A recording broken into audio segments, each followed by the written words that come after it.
प्रधानमंत्री नरेंद्र मोदी जी ने कहा कि अगर कोई भ्रष्टाचार का पैसा ईडी के पास आता है, मनी लॉन्ड्रिंग का पैसा ईडी के पास आता है, तो वो कोई ना कोई तरीका ढूंढेंगे इस भ्रष्टाचार के पैसे को और इस मनी लॉन्ड्रिंग के पैसे को देश के गरीबों में बांटने का। उन्होंने कहा कि अगर मैं फिर से प्रधानमंत्री बनता हूं तो मैं कोई ना कोई कानूनी रास्ता इसका निकालूंगा। मैं आज प्रधानमंत्री नरेंद्र मोदी जी से कहना चाहती हूं, ईडी के रेड के बाद मनी लॉन्ड्रिंग के अक्यूज्ड कंपनियों का सबसे ज्यादा पैसा भारतीय जनता पार्टी के पास चंदे के रूप में आया है, इलेक्टोरल बॉन्ड्स के रूप में आया है। जो पैसा ईडी के पास आया है उसको तो देश की जनता में बांटने के लिए आपको कोई कानून बनाना पड़ेगा, लेकिन इन सारे आरोपियों का, ये सारे मनी लॉन्डर्ड पैसे का सबसे बड़ा फायदा, इसकी सबसे बड़ी बेनिफिशियरी भारतीय जनता पार्टी रही है। तो अगर आप इन भ्रष्ट कंपनियों का पैसा, इन मनी लॉन्ड्रिंग कर रही कंपनियों का पैसा देश की जनता में बांटना चाहते हैं, जनहित में बांटना चाहते हैं, तो मैं आपसे आग्रह करूंगी कि जो 41 ऐसी कंपनियां हैं जिन पर आईटी की रेड हुई, जिन पर सीबीआई की रेड हुई, जिन पर इन्फोर्समेंट डायरेक्टोरेट की रेड हुई और जिन्होंने 2741 करोड़ रुपए का चंदा भारतीय जनता पार्टी को दिया है, आपको उसको बांटने के लिए, उसको जनहित में लगाने के लिए आपको कोई कानून नहीं चाहिए। तो मैं उनसे आग्रह करूंगी, मैं भारतीय जनता पार्टी से आग्रह करूंगी कि वो आज आकर पब्लिक में ये घोषणा करें कि 2741 करोड़ रुपए जो हमें ऐसी कंपनियों से मिले हैं जिन पर ईडी सीबीआई की रेड हुई है, उसको हम प्रचार में खर्च नहीं करेंगे,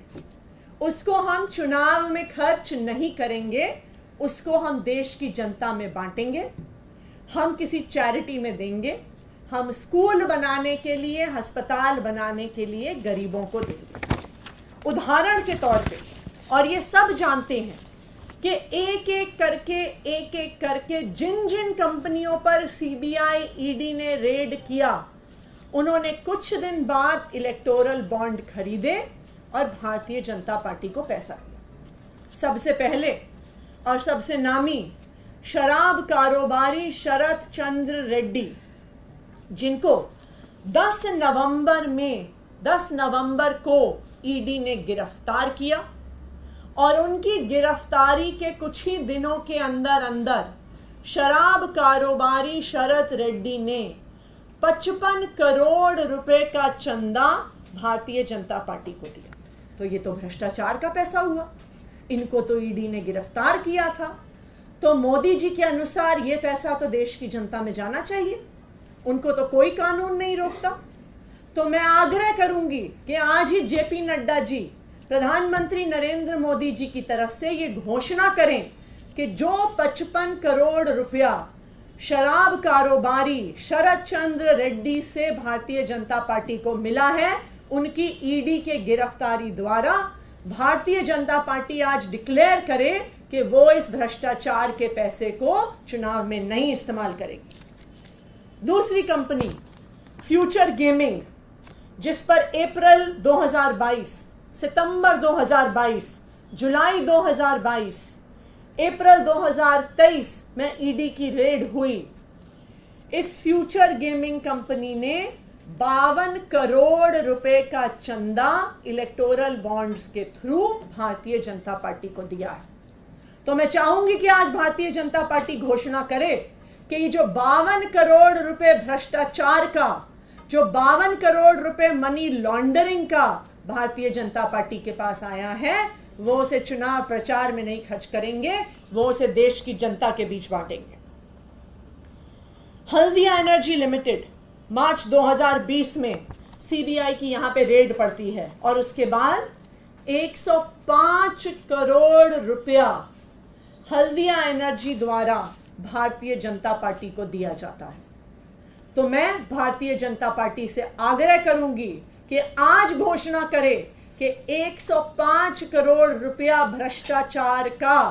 जो उनके पास आया है वो अपने चुनाव प्रचार में नहीं खर्च करेंगे, वो गरीबों में बांटेंगे। इसी तरह से ये कंपनियों की लिस्ट इतनी लंबी है, चाहे इसमें फ्यूचर गेमिंग, मेगा इंजीनियरिंग,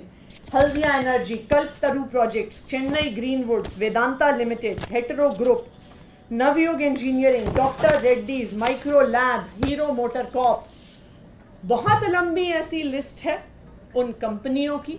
जहां पर आईटी के छापे पड़े, सीबीआई के छापे पड़े, ईडी के छापे पड़े और फिर भ्रष्टाचार का पैसा भारतीय जनता पार्टी में गया। तो प्रधानमंत्री को देश में तो कानून लाना पड़ेगा इस पैसे को गरीबों में बांटने के लिए। तो फिर वो कह रहे हैं कि मुझे फिर से वोट दीजिए, लेकिन मैं भारतीय जनता पार्टी को ये कहूंगी